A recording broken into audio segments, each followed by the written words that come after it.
Hello everyone, welcome to Black and White TV. We are so excited to have you take this walk with us as we are talking about issues that our country is dealing with, right? It can be at work, at school, in the neighborhood.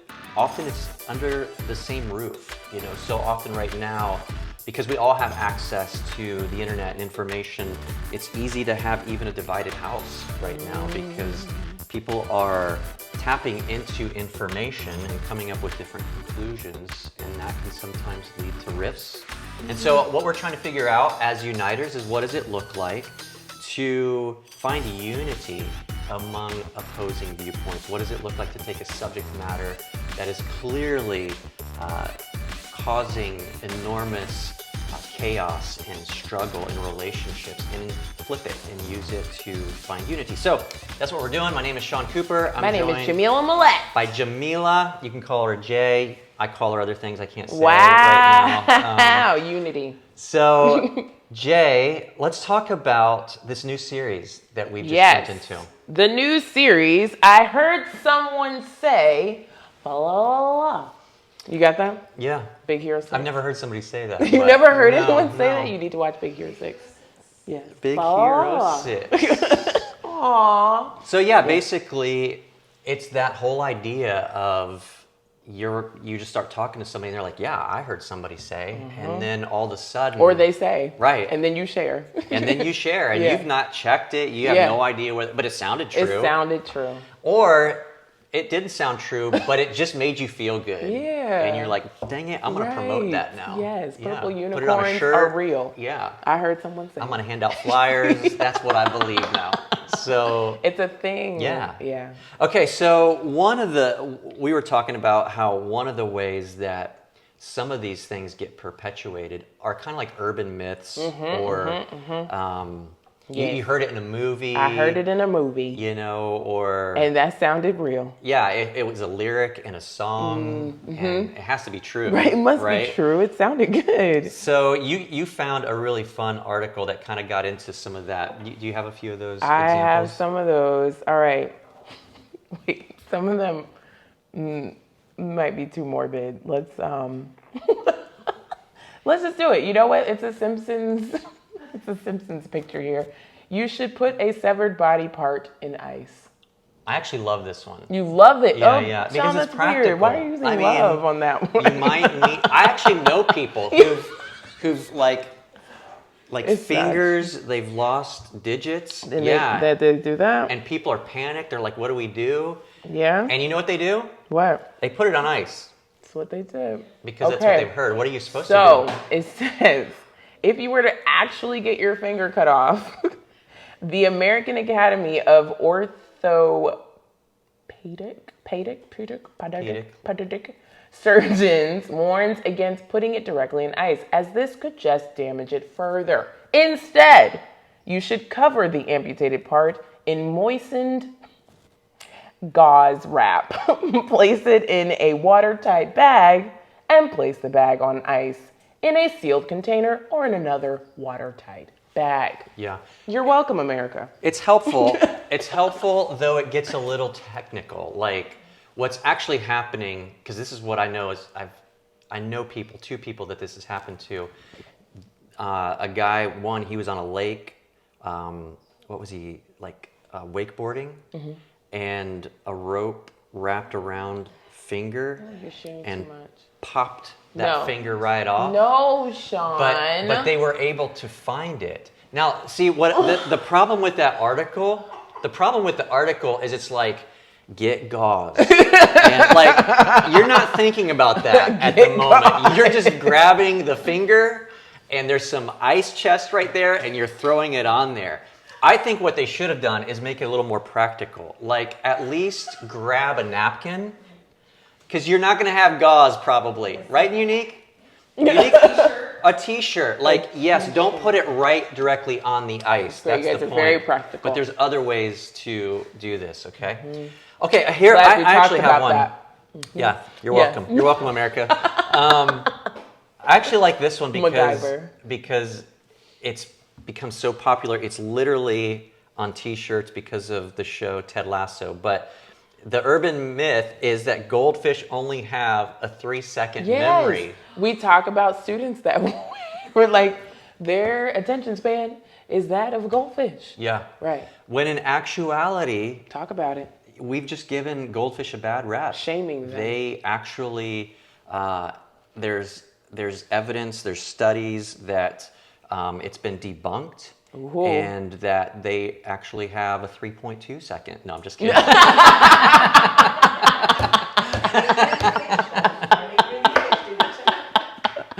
Are they really fish? Yeah. What we've actually discovered is they have no memory at all.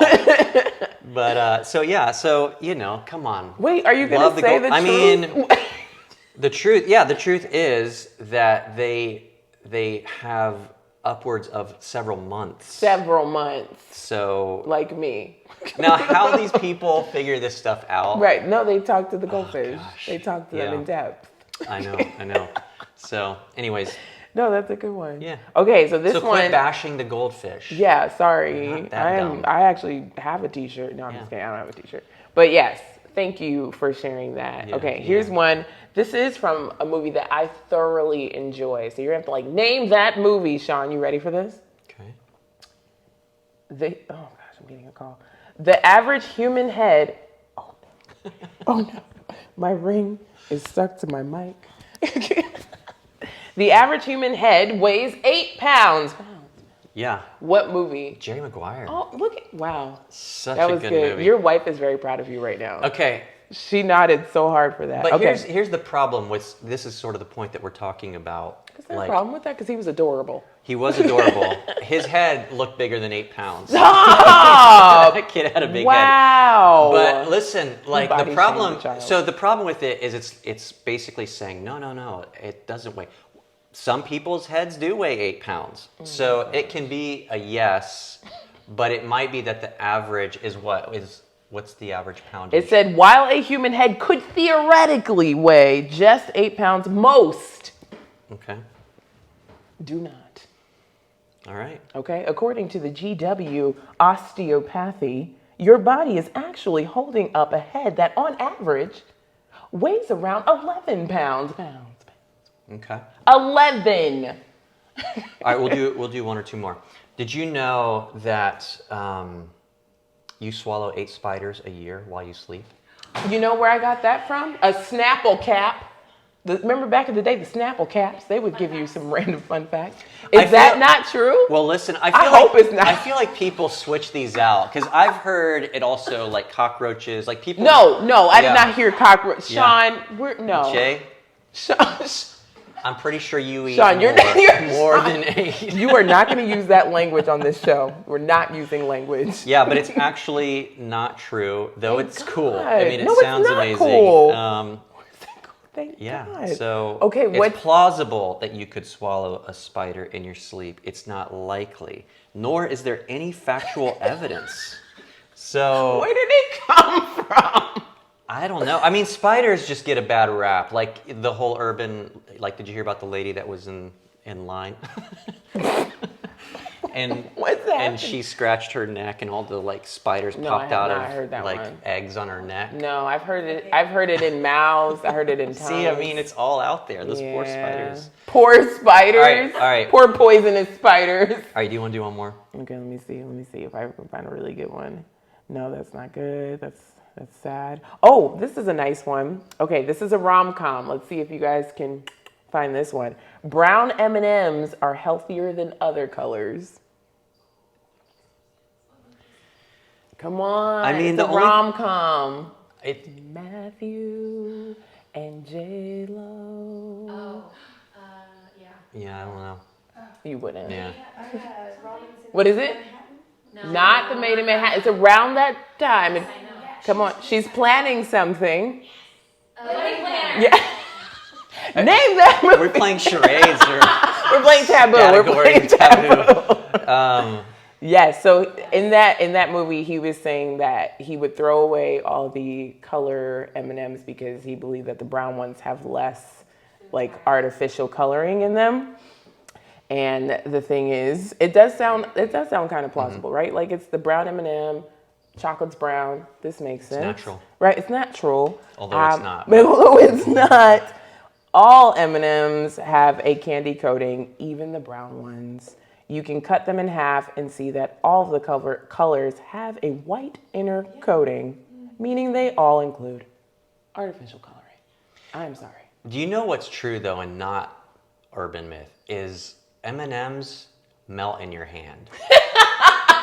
I mean, whoever came up with that ad, they lied because it's probably like the fastest melting candy in your hand. Maybe you're just really hot. I love M&Ms, but seriously, I'm like, who's eating M&Ms that doesn't melt in their hands? Because as soon as you put them in my hands... If you're in Jersey, it's not melting in your hands.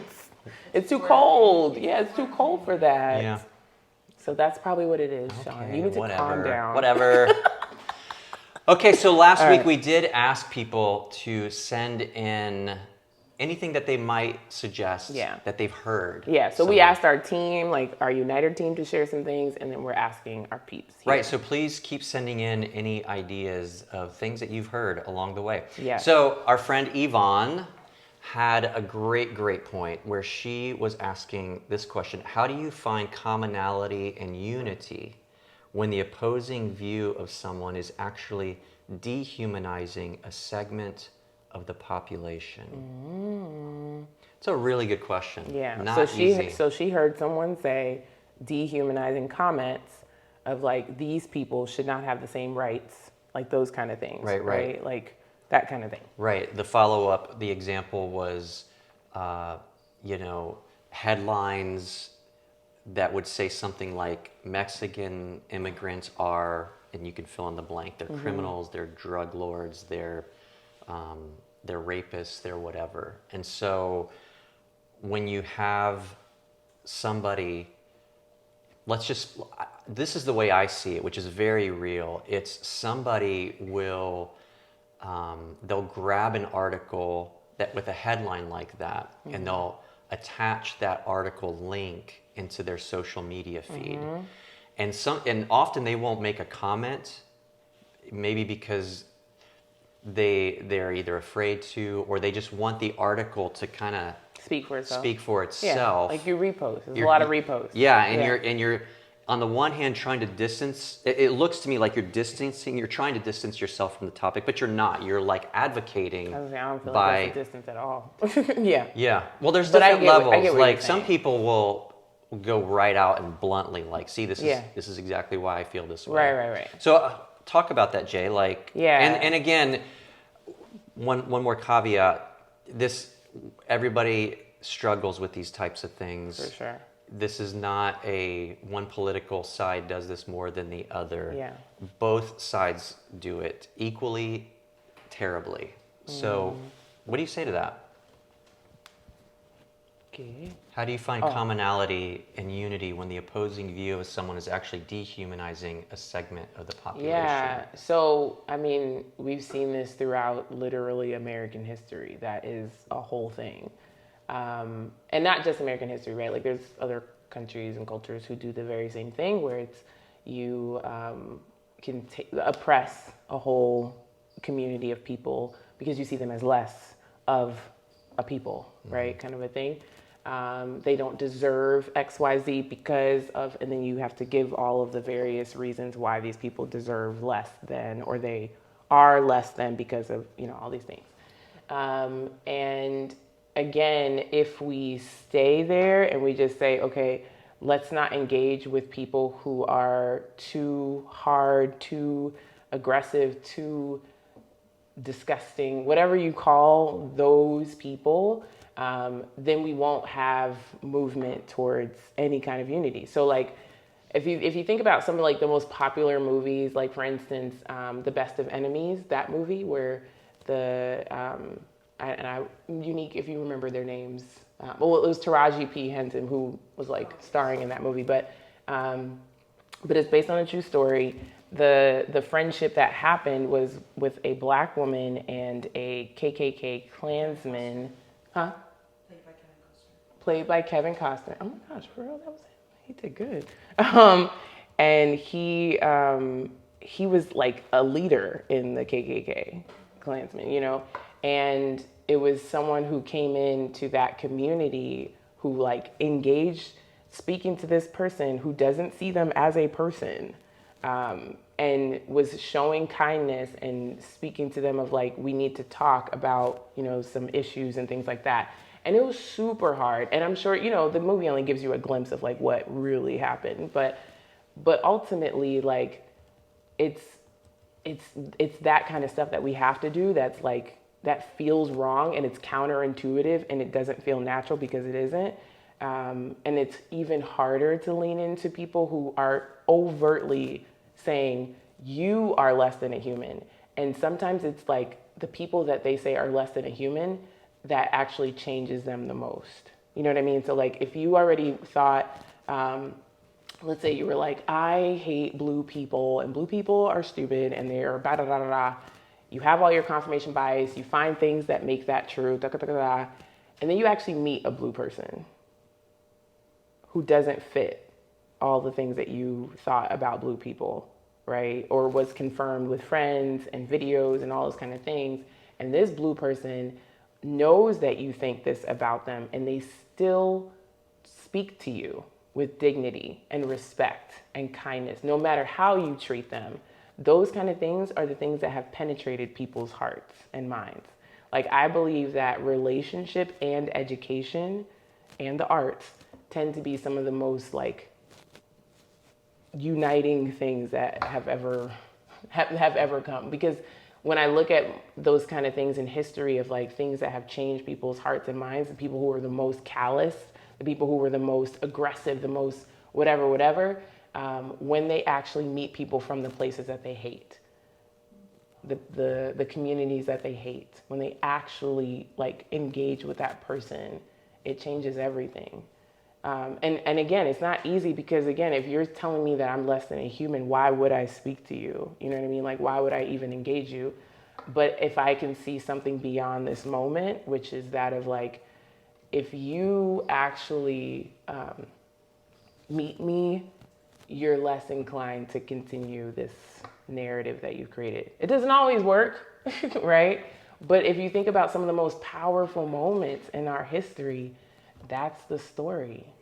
You know, I actually met a guy who told me that he was like, I was one of those people who was like, I can't stand hearing, you know, about like Black Lives Matter. Past tense, I couldn't stand hearing about like, oh, Black people are always complaining or they're always da da da da.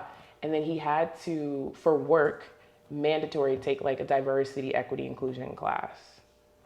Changed his life. He did not want to take the class. He was like, I don't want to talk about this stuff because I already know what I believe and you're not going to change my mind. But then he got education and was like, wait, what? Like, this doesn't make sense anymore. Like the things that I thought and why I thought what I thought and where it came from and all those kind of things, it like chipped away at that.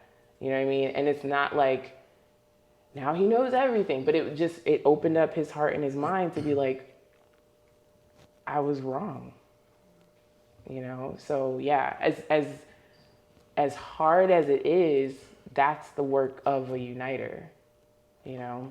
So. Yeah, I think that's really well said. I mean, what we have been acknowledging is that to be a uniter requires a different commitment level to doing the opposite of what you might want to react and do or say, and it's daily. It's not a one and done. You don't get like a doctorate in it and all of a sudden you've mastered it. Like you literally have to work on it every day, because the reality is we are so passionate about these topics. That's why they flood our social media. That's why they come up as topics of, like I heard someone say. So as a uniter, one of the principles that we are really trying to live out is this idea that even the worst divider, they're the people that we need to mostly engage. And that's not easy, because what we want to do is block them, unfriend them, unfollow them. Yeah. I have several of these that I've often held the mouse like cursor right over, like Yeah. just unfollow, unfriend. Yeah. And I literally haven't, because I'm trying to live this value out that I need to hear and see this other perspective, even if I don't agree with it. But it's not easy, and especially I think, as Yvonne's question was alluding to, when it's hurting other people. Right. Yeah. Right? I mean, it's Yeah. one thing if it's somebody, if you say something to me and I have the maturity to brush it off, deflect it, walk away, or engage in a mature way in that moment. But it's another when they're attacking a people group or a religious position, fill in the blank. And so I think those are the hardest ones. And I think it's always been hard and challenging. Again, I think about movies like Remember the Titans, where it's like, again, these people overtly hate you. This is not microaggressions. This is not covert, like, I'm not a fan of these people. It's like, no, straight up, like, you are less than a human. We just told you that you're kind of more human, and now we're being forced to see you as humans, but we don't, like that kind of thing. But again, it just shows it was slow and it was hard, but it was relationship that changed everything. Well, I think practically speaking too, difficult, tense topics require both sides to lean in. If one side is leaning in and the other is standing their ground, they've got their walls built up, that's not a formula for good conversation. You can still try, and I would suggest not doing it on social media. I mean, I've so often typed things in social media and then realized, no, I don't value all of the negative response that this is going to evoke from people who, it's just an easy platform to attack right back, and then I attack, and then they attack right back, and it's pointless. It's going nowhere. Right. They're not going to change their mind because they're not leaning in. Maybe I'm not leaning in enough either. Right. And because we're not face to face and we're not spending time together, all we're doing is dividing, not just between me and that person, but all the people that are reading our divisive, moment.